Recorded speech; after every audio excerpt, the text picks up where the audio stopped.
Hey everyone, welcome back with Beano Mac, where today we're going to continue our playthrough of WWF Smackdown for the PlayStation 1. And we are continuing as Hardcore Holly, but I think after this episode we're going to change up our character a little bit. Not sure who it's going to be yet, maybe Kane, maybe Stone Cold.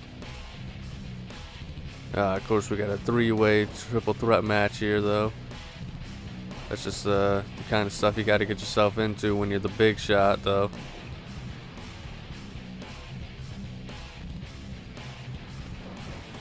But if I could be serious for 1 minute, it's time for the question of the day already. Speaking of hardcore, Holly, what do you guys think is the best hardcore match you've seen?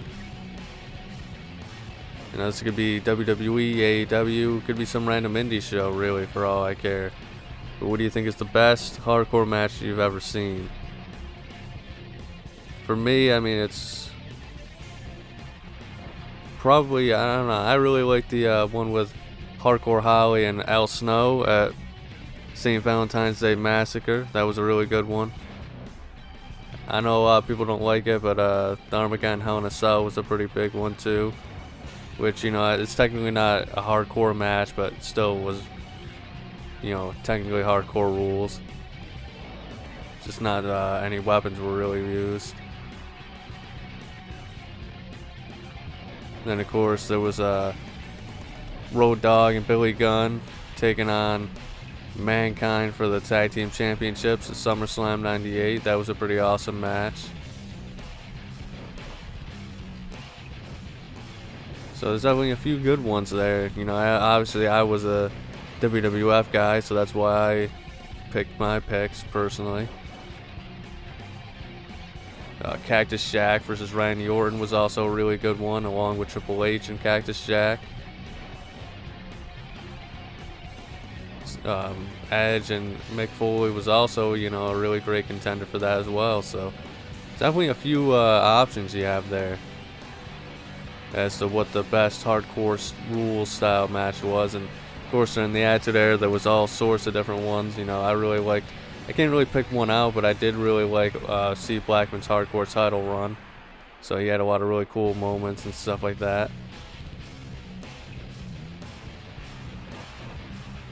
There was also the friggin' hardcore gauntlet with Crash at WrestleMania 2000, and then they had like another smaller one, I believe, at Backlash the next month.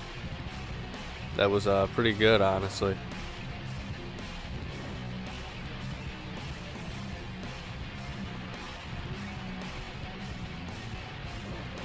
Alright, when it comes to these matches, the rule is you want to go for a knockout, and Hardcore Holly is not very good at that.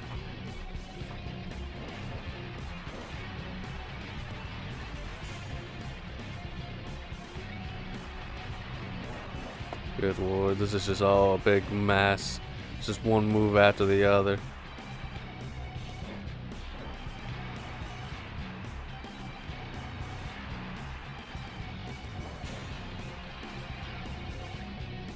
Oh, for goodness sake. And I gotta deal with the constant reversals too. Yeah, sorry about last week. I was having issues with my microphone. And you could kind of hear a little bit with my Neon Green edition for that week as well. Before I was finally able to kind of fix it and stuff like that. But thankfully, you know, the Aki Sunday stuff, that was recorded in advance, so I didn't have to worry about it for that. And we did not get a KO.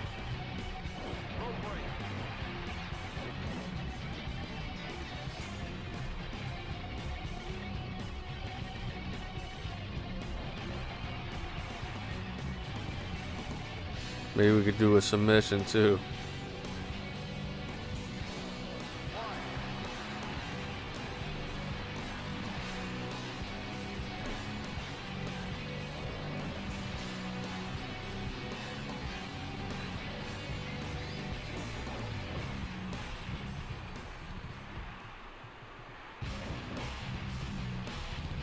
Man, every time I get a move off, somebody gets a move off on me, and then vice versa, and now they're double teaming me. But I know a lot of people don't really like Hardcore Highway, but I really did like his run as the Big Shot in 1999 before he transitioned into his whole thing with Crash in 1999, where they were just doing that weird thing where they would just beat each other up mid-match for some reason. Such a weird gimmick, but a very unique one, I'll give him that.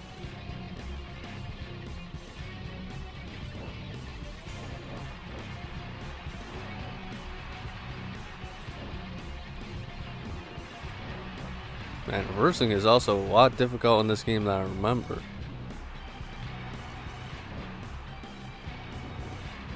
Maybe it's just because I'm playing this Hardcore Highway though.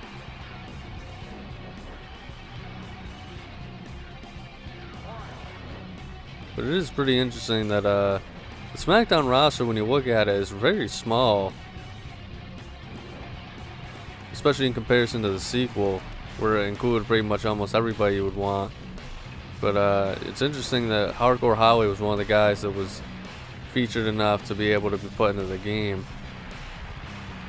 Don't. I can't stand the friggin' KO system in this game.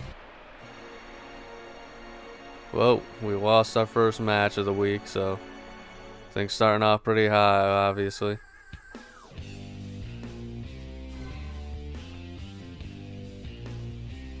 I'm gonna guess up. Devon wins. Alright, good for him. Good for him. Aculite. Mr. Ass. Alright, I got it right. Stone Cold. Oh wow, The Rock came out on top in the cage match. Alright, now we got some SummerSlam action here. See what we got going on for ourselves. Ooh, an actual cutscene. That's pretty rare in this game. You know, I wonder what Godfather and Val Venus are talking about. Yeah, I kind of forgot how terrible the cutscenes were in these games. I mean, theoretically, you should be able to hear what they're saying and stuff like that, but instead we get a text box for that instead. Ooh, Triple H and X-Pac coming out on top. Gonna say Mr. Ass. From the comment we just heard, it seems like Hardcore Holly is ready for tonight's event.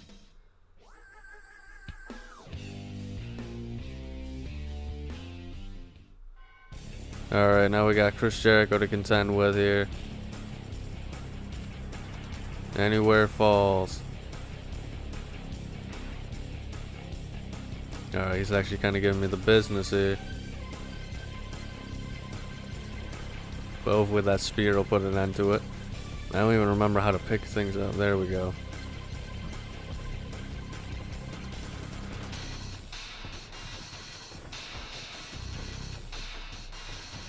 Wow, I'm actually surprised at how him falling down. Usually most of the time weapons don't do nothing in this game.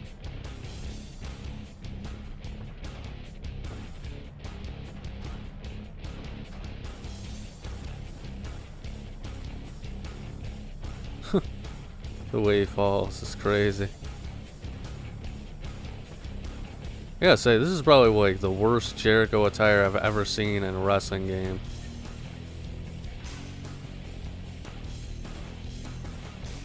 Alright, come on, let's not fall into that trap. What even is that? Is that just a cane? What is it doing in the middle of a parking lot?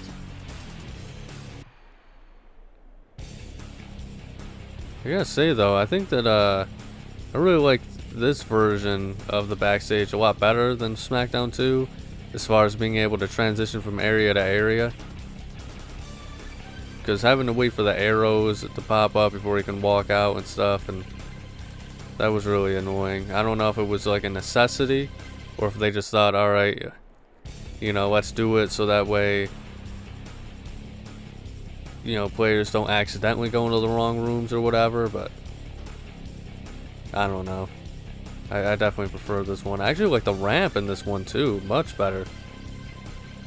I wonder what the heck happened with Smackdown 2 there.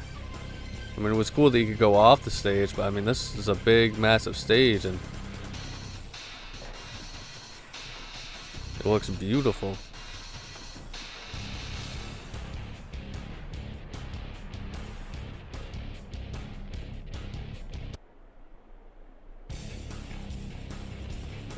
Yeah, where does this damn king keep coming from? It's in like every area. Alright, let's battle in the kitchen for a little while. I like this area the most because it's got like a thing that somewhat resembles a ring, but not really.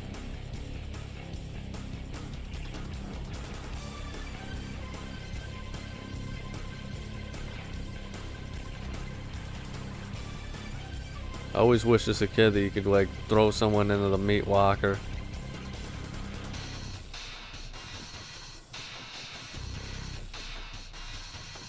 And that was always cool as a kid too, that you know you could throw someone into the freaking stove and it'll flare up. Whoa, whoa. Easy there. Come on, get up here. Yeah, that's what I thought. Take the trash can to the head. Seriously, get up here.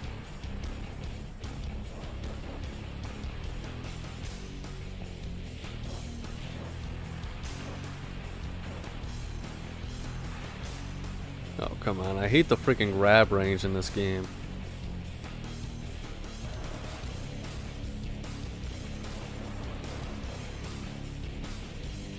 Man, now he's just reversing all my attacks here. Did I just see a soda fountain in the background? That was awesome. Okay, now this is getting a little ridiculous. Man, and his momentum is building quickly. Okay, this is alright. Come on now. Jeez Louise, I can't even do nothing on him.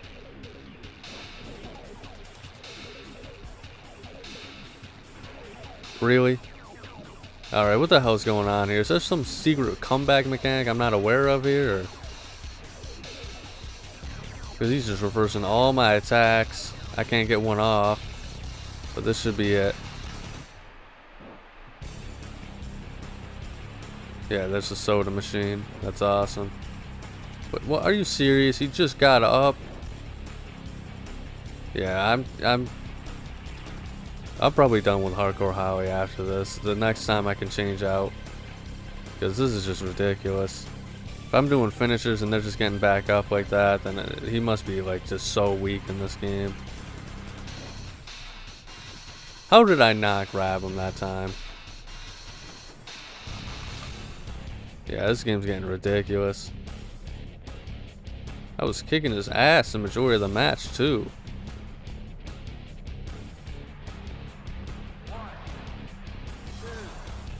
Yeah, you're not beating me there, pal.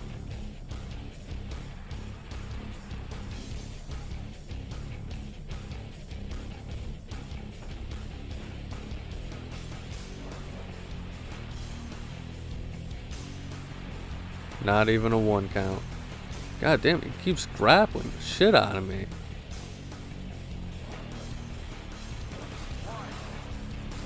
Only a 1 count, which means, you know, I'm probably gonna have to get another finisher to beat him.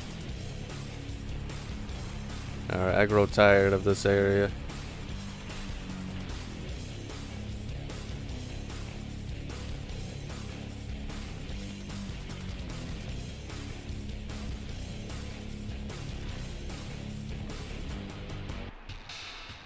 Oh my god, why is he reversing like crazy?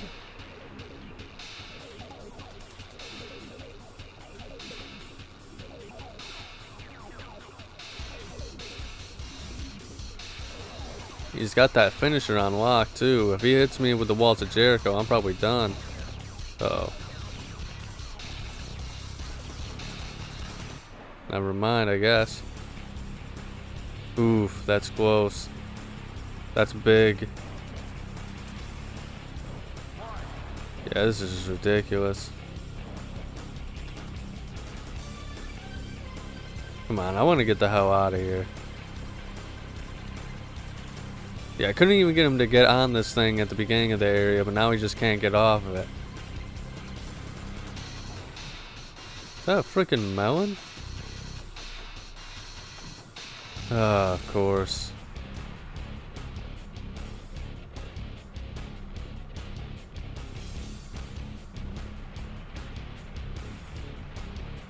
God damn. The only good thing is that even though we're both really heavily damaged, neither one of us are like taking any sort of pinfalls here. But god damn, I don't know. He just keeps grabbing me like super quick.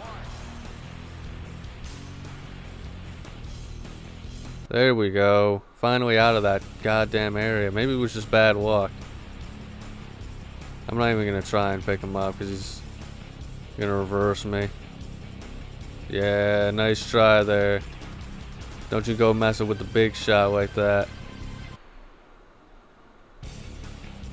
Let's end it in the boiler room. That for some reason just has a random stretcher in it. So as long as we're careful. Oh my god. He should be at least dazed when I'm picking him up. I guess that's not working for me though, brother. That doesn't work for me. Alright. Doesn't work for the camera angle either.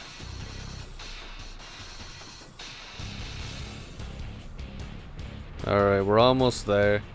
Once we get a finisher, we should be able to end this once and for all. How is he not dazed when I pick him up? This is knuckin' futs, dude.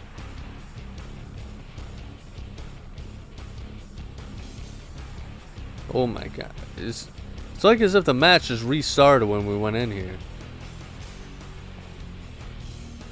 So I'm assuming this finisher, if I can even pull it off, is not going to do nothing. Second one, let's see here.